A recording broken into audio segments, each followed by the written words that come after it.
দলৰ খেলুৱে যেহেতু অনুশীলনৰ কথা আছিলে অনুশীলন কৰিছে নেকি কি জনাব কি দেখুৱাব হিৰক হয় নিশ্চয়কৈ ক'ব লাগিব যেহেতুকে উত্তৰ পূৰ্বাঞ্চলৰ বাবে যেহেতুকে এইবাৰ এখন প্ৰথমখন টেষ্ট মেচ আৰু গুৱাহাটী বৰ্ষাপাৰা ষ্টেডিয়ামত যেহেতুকে ভাৰত বনাম যি সাউথ আফ্ৰিকা টেষ্ট মেচ ইতিমধ্যে যেহেতুকে নৱেম্বৰ মাহৰ পৰা টিকেট আৰম্ভ কৰিছে বৰ্ষাপাৰা ষ্টেডিয়ামৰ তৰফৰ পৰা আৰু ইতিমধ্যে যি সাউথ আফ্ৰিকা টিম অনুশীলনৰ বাবে বৰ্ষাপাৰা ষ্টেডিয়ামত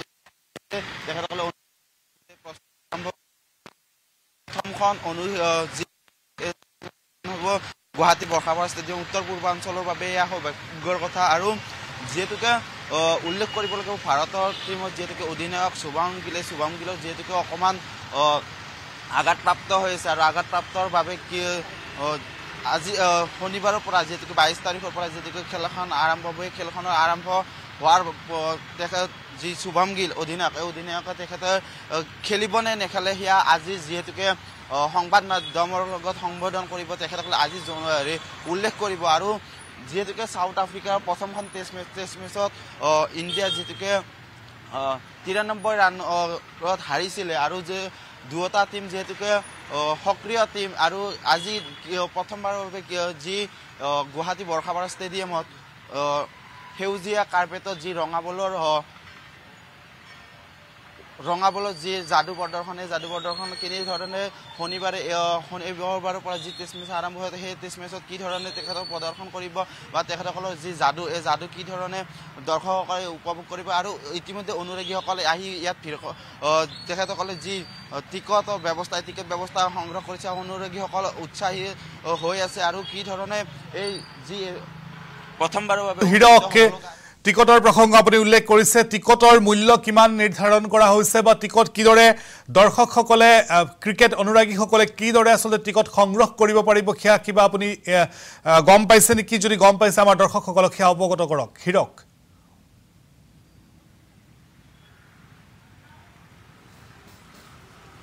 হয় যেহেতুকে এছিয়া যি তেখেতসকলে উল্লেখ কৰিছে নৱেম্বৰ মাহৰ প্ৰথম ভাগৰ পৰা যেহেতুকে তেখেতসকলে যি ৱেবছাইটত টিকেটসমূহ এপ্লাইৰ বাবে অনলাইন এপ্লাই যেহেতুকে সকলোৱে কৰিব পাৰিব তাৰ বাবে মুকলি কৰি দিয়া হৈছিল আৰু লোৱেষ্ট 100 টকাৰ পৰা যেহেতুকে ছাত্ৰসকলৰ বাবে 100 টকাৰ বাবে তেখেতসকলে আনিছে আৰু হায়েষ্ট কিছু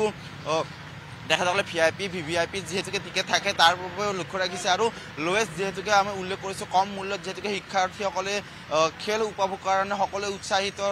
যি তেখেতসকলে উৎসাহ প্ৰকাশ কৰে বা তেখেতসকলে আগ্ৰহ যেহেতুকে টেষ্ট মেচ উত্তৰ পূৰ্বাঞ্চলৰ বাবে এইখন দ্বিতীয়খন প্ৰথম যেহেতুকে টেষ্ট মেচখন ইয়াত বৰ্ষাপাৰা ষ্টেডিয়ামত অনুষ্ঠিত কৰা হৈছে আৰু তাৰ সমান্তৰালকৈ গুৱাহাটী তথা উত্তৰ পূৰ্বাঞ্চলৰ বাবে যি সৌভাগ্যৰ কথা আৰু এনেধৰণে যি খেলুৱৈসকলে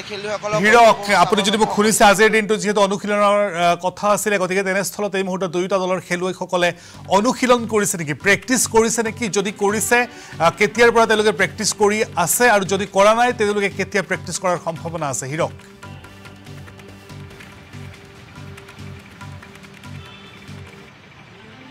হয় ইতিমধ্যে যি বৰ্ষাপাৰা ষ্টেডিয়ামত সাউথ আফ্ৰিকা টিম অনুশীলনৰ বাবে ইয়াত উপস্থিত হৈছে আৰু তেখেতসকলে অনুশীলন তেখেতসকলে প্ৰস্তুতি তেখেতসকলৰ যি অনুশীলন আৰম্ভ কৰিছে আৰু ঠিক 12:30 মান বজাত ইণ্ডিয়ান টিমৰ যি খেলুৱৈসকল বৰ্ষাপাৰা ষ্টেডিয়ামত তেখেতসকলে আহি উপস্থিত হ'ব আৰু তেখেতসকলৰ যি অনুশীলন আৰম্ভ কৰিব ইতিমধ্যে উল্লেখ কৰিছে যে বৰ্ষাপাৰা ষ্টেডিয়ামত সাউথ আফ্ৰিকাৰ যি টিম এই টিম ইতিমধ্যে অনুশীলন আৰম্ভ কৰিছে তেখেতসকলে 8:35 পৰা তেখেতসকলে অনুশীলন আৰম্ভ কৰিছে বৰ্ষাপাৰা ষ্টেডিয়ামত আৰু কি ধৰণে তেখেতসকলে বল আৰু বেটেৰে দৰ্শকৰ বা তেখেতসকলে চমক কেনেধৰণে দিব তাৰ সকলো তেখেতসকলে চালি জাৰি বা এই বৰ্ষাপাৰা ষ্টেডিয়ামৰ বাবে তেখেতসকলে কি ধৰণে তেখেতসকলে ক'ত কেনেকৈ ধৰণে কৌশল অৱলম্বন কৰিব সকলোবোৰ তথ্য তেখেতসকলে আজি অনুশীলনৰ দ্বাৰা তেখেতসকলে গম পোৱা যাব হিৰক পৰৱৰ্তী সময়ত আপোনাৰ সৈতে পুনৰবাৰ সংযোগ স্থাপনৰ চেষ্টা কৰিম আৰু আপোনাৰ জৰিয়তে এই ভাৰত আৰু দক্ষিণ আফ্ৰিকাৰ মাজৰ টেষ্ট মেচৰ পূৰ্বে যি অনুশীলন বা যি শেহতীয়া দৃশ্যাংশসমূহ আছে সেই দৃশ্যাংশসমূহ অসমৰ দৰ্শকসকলক দেখুৱাৰ চেষ্টা কৰিম কাৰণ ৰাজ্যৰ ক্ৰীড়া জগতলৈ এক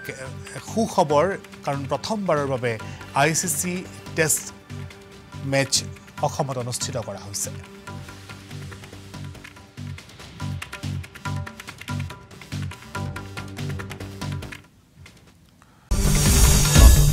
আসাম টক্স আপোচবিহীন অসম কণ্ঠ।